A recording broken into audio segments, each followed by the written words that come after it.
As-tu déjà eu affaire à des espaces invisibles dans un fichier Excel? Ça a été ma première fois malgré mes 10 ans d'expérience et 5 ans en tant que formateur Excel. Je t'explique. Ici, j'ai un tableau classique de relevé de compte exporté depuis une application bancaire. Chose curieuse, tout ce qu'il y a comme valeur numérique est placé automatiquement à gauche, donc ça veut dire que j'ai affaire à des colonnes qui contiennent des valeurs textuelles. Pour illustrer mes propos, lorsque j'écris 1 dans une cellule et se met à gauche, c'est un chiffre. Lorsque je mets A, il se met à droite, c'est du test. Alors, désespérément, j'entre dans la cellule, je supprime l'espace ici et là, je fais entrer, et automatiquement, le chiffre est passé sur le côté droit. Donc, c'est les espaces qui sont à la base de mon problème. Donc, je fais un retour en arrière, je sélectionne la colonne, je fais CTRL H pour pouvoir faire le nettoyage en une seule fois. Donc, je recherche les espaces que je remplace par rien du tout. Je clique. Chose curieuse, il n'y a rien à remplacer.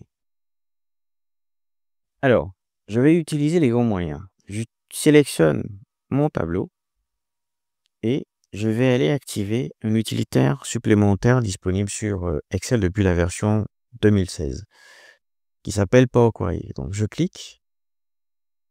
Je mentionne que mon tableau comporte des en-têtes pour considérer la première ligne comme la ligne d'en-tête. Je fais OK.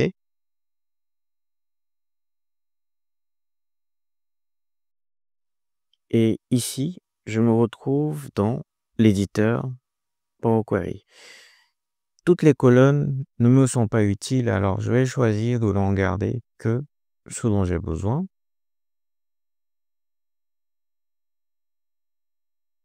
Et là, je décoche tout, je prends la date, le numéro de compte, le numéro de pièce, le débit, le crédit et le solde. Je fais OK. Alors, par ici, j'ai compris que ce sont les espaces le problème. Clic droit sur débit, toujours pour tester. Remplacer les valeurs. Je veux remplacer espace par rien du tout. Je fais OK. Apparemment, il s'est passé quelque chose, mais je ne vois pas de changement. Donc, Power Query, sa spécialité, c'est que chaque colonne doit avoir un type de données qui lui est approprié. Le ABC correspond à des valeurs textuelles. Je clique et je lui dis transforme les données de la colonne en nombre entier. Et là, on remarque que tout ce qui est 0 a été bien transformé, mais tous les autres chiffres n'ont pas réussi à être convertis. Plus le détail, on a une erreur de format. Donc, je retourne à 2 étapes derrière. Je sélectionne l'ensemble de mes colonnes. Je fais un clic droit. Je fais remplacer les valeurs une fois de plus.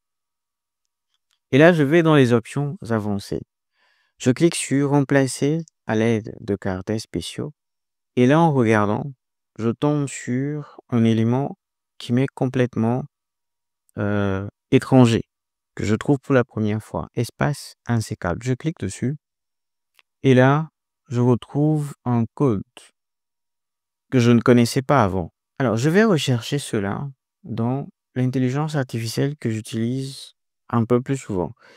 Et donc, je lui demande à quoi correspond le code suivant. Et là, on m'explique que le code correspond à des espaces insécables, donc non-breaking space en anglais. Et là, il me dit euh, que le code ASCII et n'est pas supprimé par les fonctions de transformation standard comme clean ou trim dans Power Query. Alors, donc, si j'avais utilisé dans transformer et je prends format que j'avais utilisé nettoyer, il ne s'est rien passé. Supprimer les espaces, il ne s'est rien passé également. Bon, je retourne plus haut. Et là, je reprends mon opération remplacer les valeurs. Option avancée. remplacer à l'aide de caractères spéciaux, espace insécable. Je ne mets rien ici, je fais OK. Et là, bingo, on voit que il n'y a plus les espaces entre les chiffres. Clic droit, modifier le type. Je vais prendre maintenant nombre entier. Et là, bingo, je viens de trouver la solution à mon problème. Je reviens dans l'onglet accueil, je fais fermer et je fais fermer charger pour ne pas faire trop de protocoles. Automatiquement, une nouvelle feuille va être créée et mes chiffres renseignés par là. Alors, l'avantage de Power Query, c'est que j'ai copié une partie du tableau par ici, je sélectionne, je copie, je vais dans mon tableau d'origine, je me mets à la fin, je colle la suite du tableau. Mon tableau s'arrête toujours par là. Alors, je vais utiliser cette coche-là pour amener le tableau par ici. Je vais dans mon tableau 4, dans l'onglet Données, je clique sur Actualiser et automatiquement, mon tableau est actualisé. C'est pour simuler le fait que, au cas où j'aurai de nouvelles lignes qui se rajoutent à mon tableau, que cela se mette à jour automatiquement. Si cette vidéo t'a plu, clique sur le bouton j'aime, partage-le avec d'autres personnes qui pourront en avoir besoin et abonne-toi pour plus de contenu.